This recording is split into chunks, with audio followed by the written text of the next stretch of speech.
I've snuck into this store, just for kicks. It's closed, of course, and I managed not to set off the alarms, so far. The reason I'm here is the fascinating dual staircases which lead up to the high ceiling. What can I tell you? I'm intensely curious and a sucker for stairs. I scale one of the staircases, and as soon as I get near the top, the alarm goes off. I briefly consider hiding amongst the large hanging folds of fabric that cover the ceiling before darting into the room at the top of the stairs, just as armed police storm into the shop below, shouting for the intruder to show themselves. I quietly close the door and turn the lock. I realise I'm in the staff break room. There is a kitchen area and a large table surrounded by chairs and a door at the back of the room. Curiously, I venture into the back of the room and open the door. It's a small bathroom. I close this door and lock it and consider using the facilities, but the running water would probably alert the police to my presence and location, so I think better. Thinking about the two locked doors between me and the outside, I suddenly feel trapped and claustrophobic in this small room. I'm dying to get out. Looking around, I notice there is a covert door in the back wall. Opening it, I discover there's an adjoining bathroom. This bathroom is slightly bigger and more luxurious. It has windows high up in the wall that look out over the rooftop at ground level. The rooftop is paved with nice stones bordered with lush green plants and bigger stones. There is also a pond and glass patio doors at the far end, which lead into the house, and I can see a man and a woman stood in the window looking out. I wonder if they've seen me. When I finish using the facilities, a woman comes out and threatens to call the police, demanding to know why I'm in their bathroom, so obviously they did see me. Damn it. I apologise and say I didn't know it was theirs, pointing out the adjoining door. My attempt to pass myself off as a new employee of the store is successful. She invites me into the house and tells me that her husband has left her. Thinking back to the man I saw stood beside her in the window, I assume that's her husband, which means if he's left her, it happened awfully suddenly. Did it not? I don't question it. She's very attractive, and we end up having sex in her room. Then she says, I need to go because her husband is coming back. I'm shocked. I apologise to him profusely and say I thought he'd left her. I didn't know. He says it's okay and strangely seems unbothered. After this, I'm left alone in the kitchen for a while. They have kindly offered me a place to stay, just for now, because I actually don't have anywhere else, which is very nice of them, but they've left me alone in the kitchen, and I'm starting to get so bored. Sensing the house is bigger and tired of being stuck in the back, I go outside. Walking around the side of the house, I pass a window through which I can see the woman working out, alone. She appears not to notice me, so I carry on, and I get near to the front where the street is. It's lined on both sides with very nice houses, and I can see the wide steps of the one opposite leading from the front door down to the street, and there's lots of lush green plants and trees everywhere too. It's very fancy. There are metal steps in the side of the house leading up to a door where a young woman in a nightdress sits crying. I ask her what's wrong and sit on the bottom of the steps. She comes down and sits on my lap, confiding in me.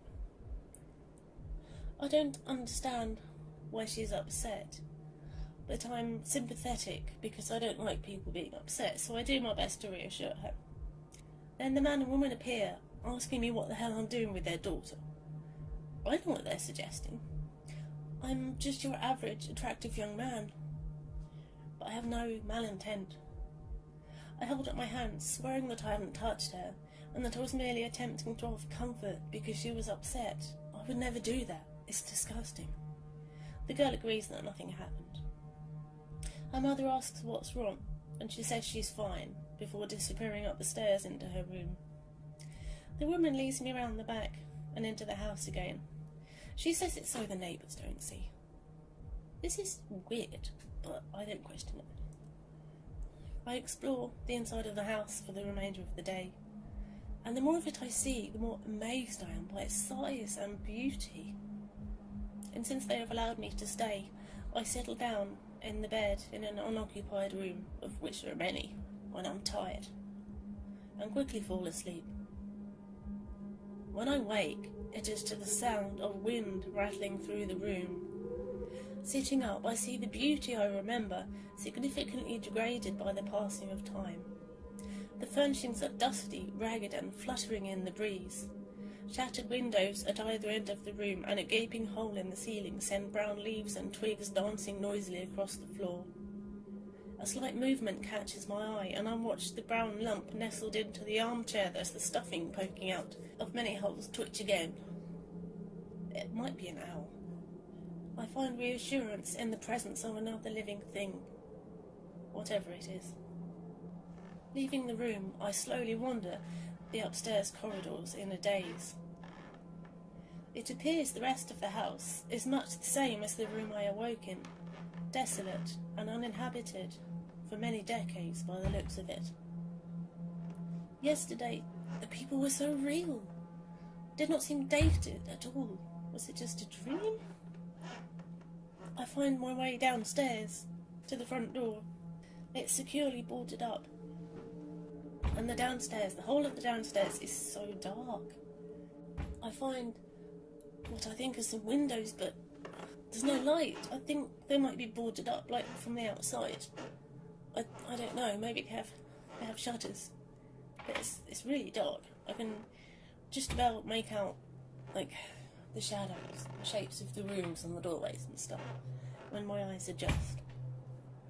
But it's very creepy. Not to mention the bumps and creaks that I put down to the age of the house. In addition to the shadows, they soon have me really on edge. I can't wait to get out, but I can't find my way out. I'm trying not to panic, but it's hard. Going upstairs, I do another circuit and find at least 2 doors that may lead outside, because they're the only ones that are shut fast. I search for the patio doors I remember entering through yesterday, but they don't appear to exist. It's so confusing. I don't understand what's going on. Opening a door, I find a narrow, rickety-looking stairway that leads upwards, illuminated by a thin shaft of light from above. An unearthly moan echoes through the house just then. Terrified, I quickly step into the stairs, closing the door behind me and ascending, praying the steps don't give way beneath me. The attic appears to be piled high with books, stacks and stacks of them. There's also a couple of trunks and some other stuff. Somehow I feel safe up here. Finding books stacked vaguely in the shape of a seat at one end of the attic, behind tall stacks of books, I settle down, feeling safe. Exhausted by the tension, fear and exertion, and also so thirsty, I relax in my sanctuary and drift off to sleep, hoping that when I wake I am back home in bed, or at least somewhere that isn't here. Anywhere but here. But I am not that lucky.